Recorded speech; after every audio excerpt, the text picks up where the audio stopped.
circuit can be tricky, not just for drivers but for engineers as well.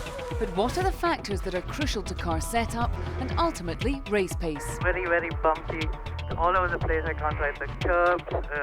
I can't brake while it's locking. So we have a lot of work to do. Mainly on a street circuit, you need to run the car very soft. Your tyre pressures are absolutely critical to controlling the squash of the tyre.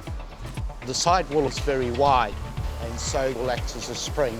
The stiffness of this sidewall plays a very critical role in the setup of the car, and consequently the management of your tyre pressures is very important.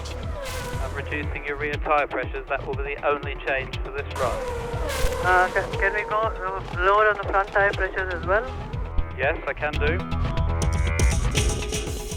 In contrast to a racetrack, street circuits are viciously bumpy. A driver and his engineer must compromise and run the car much softer, making constant adjustments to the springs to make the car faster. I think we can still go a bit softer because I suffer a bit oversteer in turn 5. Okay. And especially as it's coming onto the main straight at the back. Yeah. I think we might lose a little bit of speed. Before we make any plans to go softer on any springs, we need to check to see if we've worn anything away on the rear plank. Well, we're only allowed 1mm wear on the plank, and with the circuit being so bumpy, it's really important that we choose the correct spring rate, also the correct static ride heights. How was the ride height? The floor hitting?